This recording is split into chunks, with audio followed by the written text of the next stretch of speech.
is in four-part, Part 1, Part 2, Part 3, and Part 4. Now look at Part 1. Part 1. For questions 1 to 5, choose 5 answers from A to H. Which of these statements about boomerangs does the speaker make? First, you have some time to look at questions 1 to 5.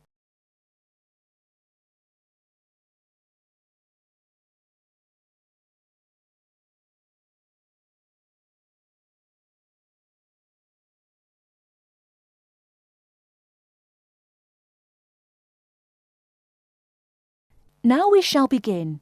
You should answer the questions as you listen, because you will not hear the recording a second time.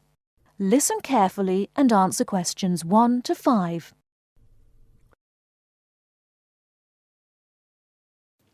Most people probably don't realise what a clever thing a boomerang is. People think they're just toys or something used for sport. In fact, they were the very first objects made by human beings that were heavier than air and could fly. They were used for weapons and for hunting. The oldest Aboriginal boomerangs date back to 10,000 years ago. At that time, they would have been very advanced in terms of technology. The remains of boomerangs have been found in North Africa, India, and parts of America, but it's the Aboriginal boomerang that everyone knows about. When it's thrown correctly, it follows a curved path and comes back to where it was thrown from. Some boomerangs are only about 10 centimetres long, but the biggest can be over 2 metres. Not all boomerangs are designed to come back to the thrower. Hunting boomerangs, some of which are still used by Aborigines in Australia, are designed as flat throwing sticks and are used for hunting. These boomerangs that followed a straight path and flew very fast were actually more difficult to make, and it could be that the famous returning boomerang was actually invented by accident as attempts were made to develop a faster hunting weapon. Nowadays, boomerangs are made mainly for tourists. It can be quite difficult to learn to throw one so that it comes back to you, and you may need a few lessons before you can do it properly. Before you hear the rest of the conversation, you have some time to look at questions 6 to 10.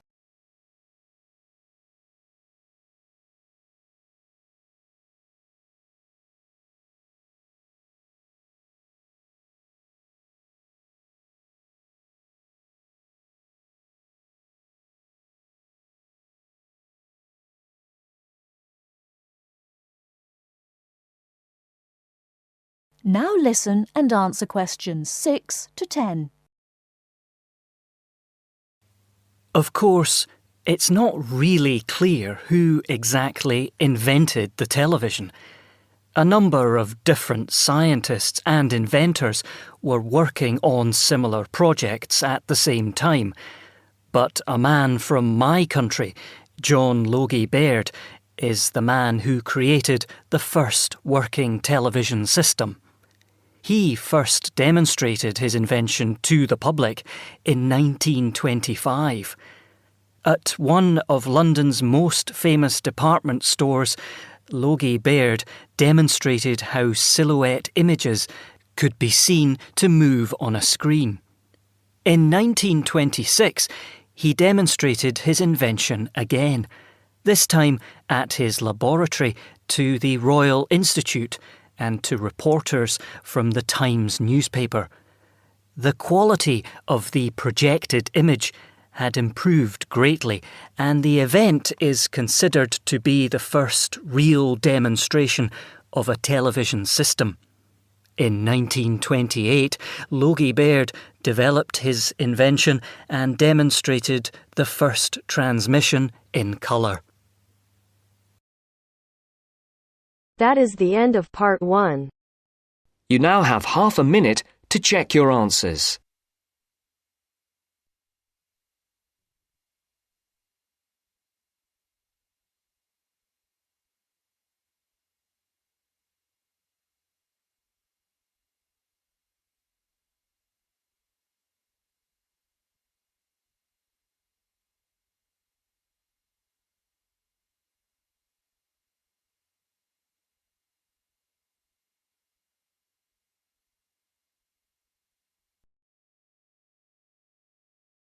Now turns to Part 2.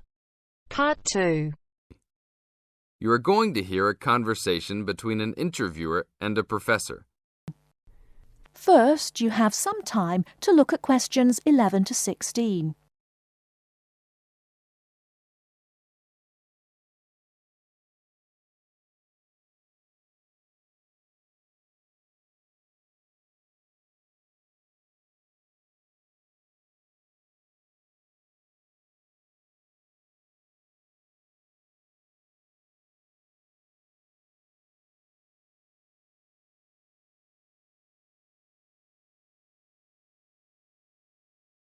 Now, listen carefully and answer questions 11 to 16.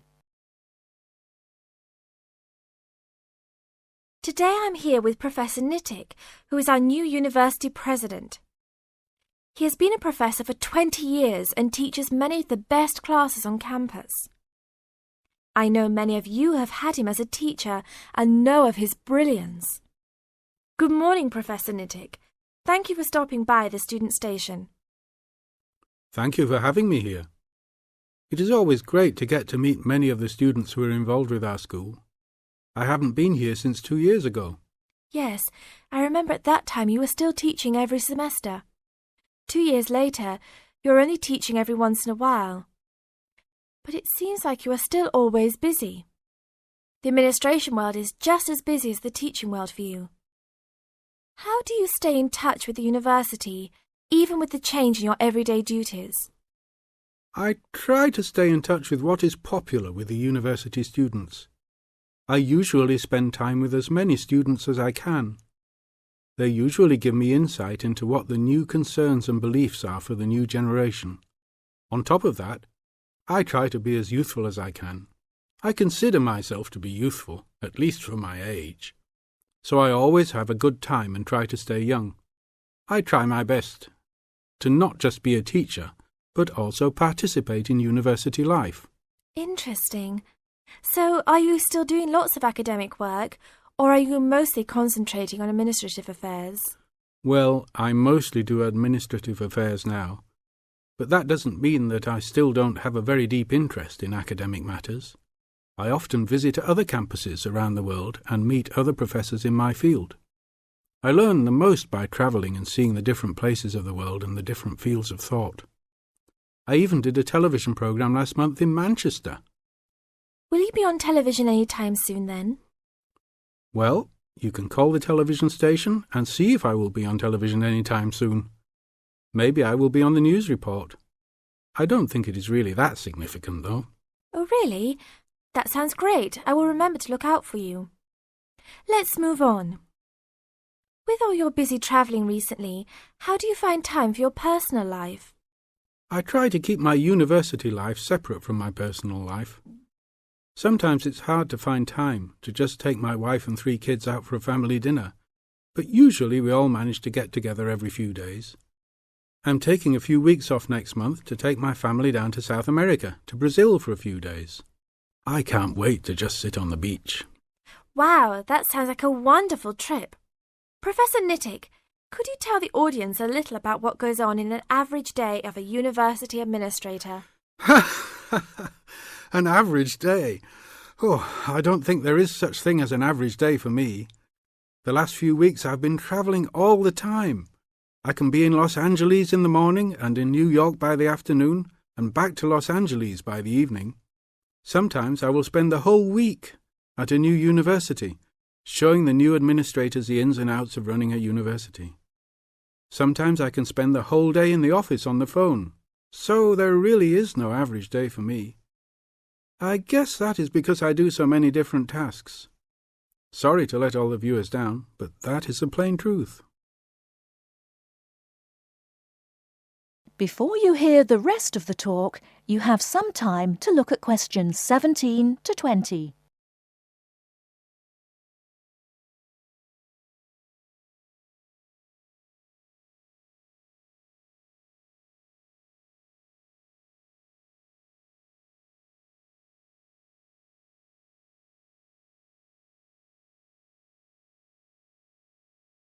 Now listen and answer questions 17 to 20. Well, I guess I can sum it up for them. You are a busy man. That is probably a good description. So, are there any immediate plans for the coming few weeks? Well, I'm in Los Angeles for the next 2 days, and then I fly to Colorado to meet a new prospective professor for our university. I will be in Colorado for about a week. Then I go to Japan for the next 10 days to meet with our university branch in Japan about record sales there. After that, I return to Los Angeles for a week, just in time for the graduation of the class of 2001. There you have it, my next month's schedule.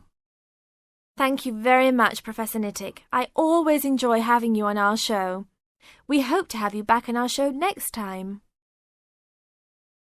That is the end of part 2. You now have half a minute to check your answers.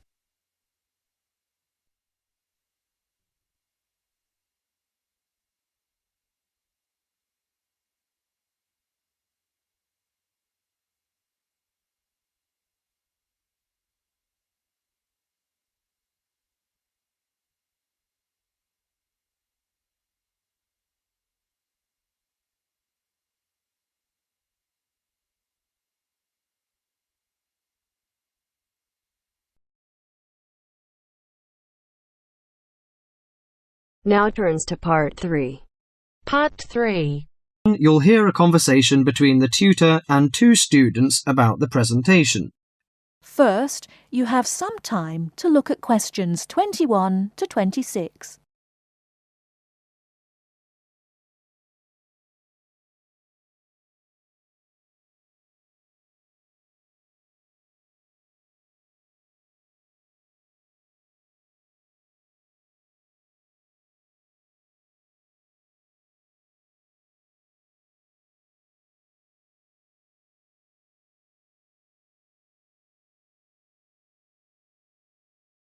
Now listen carefully and answer questions 21 to 26. Good morning, everyone. Well, I think we can start straight away by getting Rose and Mike to do their presentation. Would you like to start, Rose? Yes, well, we've done a survey on local entertainment. Basically, we tried to find out how students feel about the entertainment in the town and how much they use it. Yes, so we've called our project Out and About. Yes, that's a good title, Out and About. We wanted to find out how well students use the entertainment facilities in town, whether they go to see the latest plays, films, that kind of thing. Now we have our own facilities on campus, of course. Yes, we deliberately omitted those as we really wanted to examine outside entertainment in the town. Actually, there were a lot of areas to choose from, but in the end we limited ourselves to looking at 3 general categories: cinema, theatre and music. Right. Okay, well, first of all, cinema. In the town there are 3 main places where you can see films. There's the new multi-screen complex cinema, the old park cinema, and the late-night Odeon. So if you look at this chart, in terms of audience size, the multi-screen complex accounts for 75% of all cinema seats. The park cinema accounts for 20% of seats, and the late-night Odeon has just 5% of seats. As you probably know, the complex and the park show all the latest films, while the late-night Odeon cinema tends to show cult films. So when we interviewed the students, we thought the complex would be the most popular choice, but surprisingly it was the late-night Odeon. Yeah, and most students said that if they wanted to see a new film, they waited for it to show at the old park, because the complex is more expensive and further out of town, so you have to pay more to get there as well. Yes, and that adds to the cost, of course, and detracts the popularity, evidently. Well, next we looked at theatres. The results here were interesting because, as you know, there's a theatre on campus which is popular, but there's also the Stage Theatre in town, which is very old and architecturally beautiful, and there's the large modern theatre, the Ashtop, has recently been built. So you just looked at the 2 theatres in town? Yes. What was interesting is that there are periods during the year when students seem to go to the theatre and periods when they go to the cinema, and we really think that's to do with budget. If you look at this graph, you can see that there's a peak around November and December when they go to the theatre more, and then a period in April and May when neither is particularly popular, and the theatre viewing seems to fall off virtually, while the cinema becomes quite popular in June and July. I think you're probably right about your conclusion. Before you hear the rest of the talk, you have some time to look at questions 27 to 30.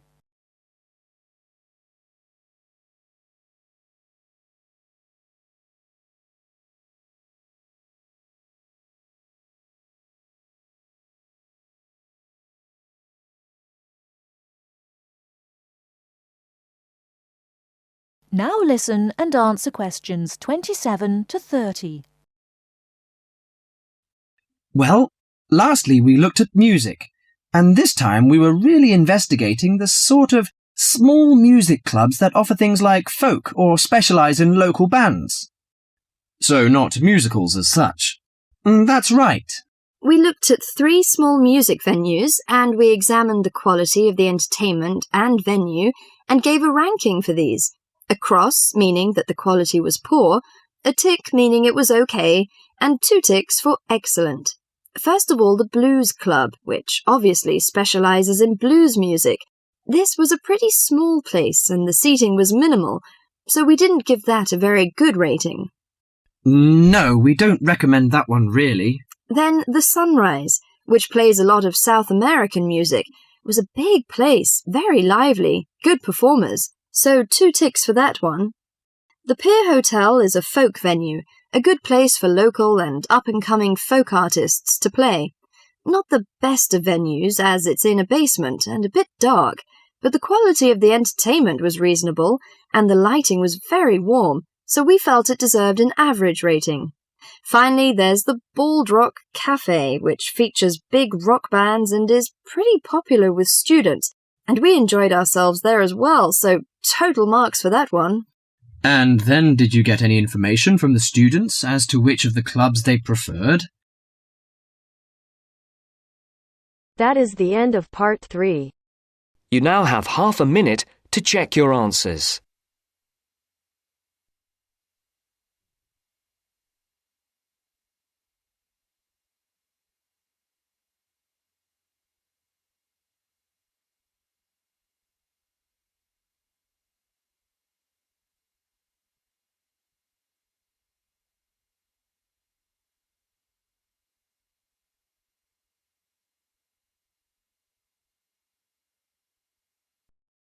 Now turns to part 4.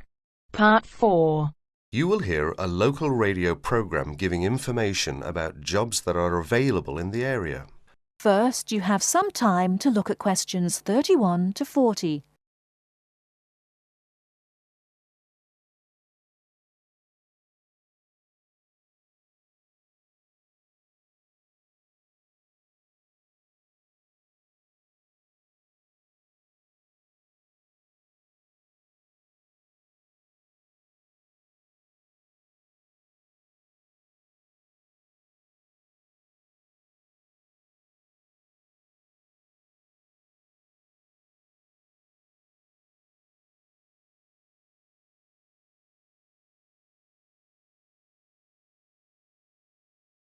Now listen carefully and answer questions 31 to 40.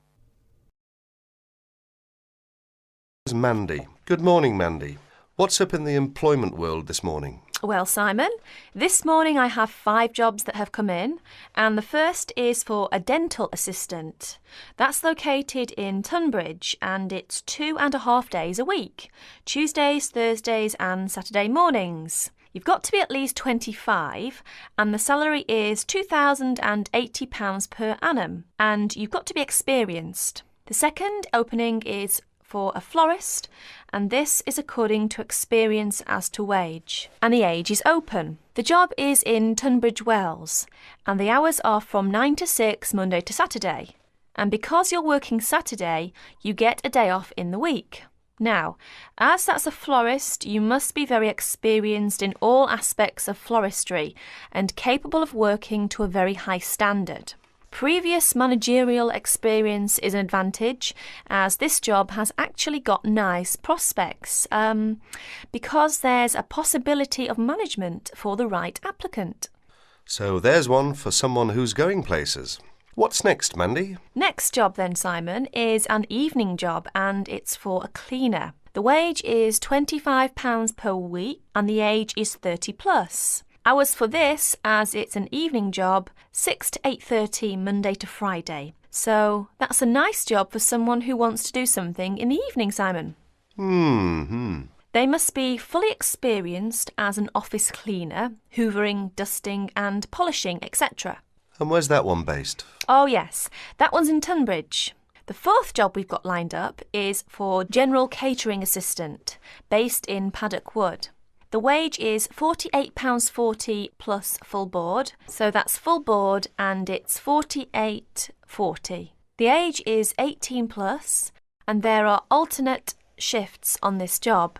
It's 7 a.m. to 3 p.m. and 11:30 to 7:30 p.m. and the job consists of cleaning, washing up the kitchen, as well as serving in the dining room and all sorts of domestic duties. Experience is not necessary. So for someone who's 18 plus, that's a nice little job there. And here's the punchline: 10 weeks holiday per annum. Oh ho, I might put in for that myself. I can just see you up to your elbows in the washing up, Simon. Last vacancy is for an office job. That's secretary and personal assistant based in Tunbridge. The wage is £4,298 per annum. Now, there's a little bit of detail I must give here. It's part-time to start with, 3 days a week for 3 months. So for the part-time, it's 3/5 of £4,298.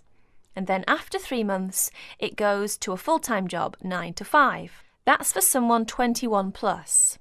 And the job consists of work as a secretary cum personal assistant to social workers. You need fairly good shorthand and good typing speeds required. And it's also related to clerical work, answering the phone and reception, etc. And because it's working for social workers, you need a responsible attitude and common sense.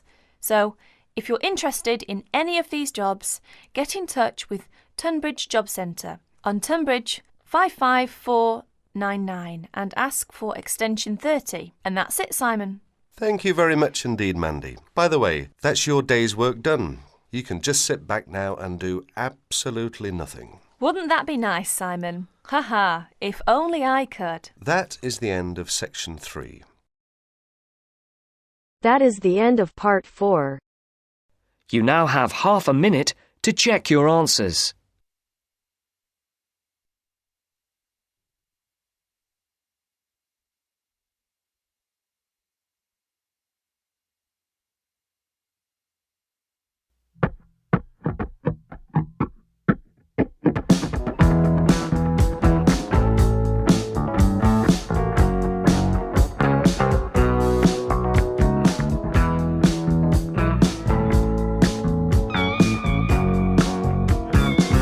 That is the end of the test. You now have 10 minutes to transfer your answers to your Ielts listening answer sheet.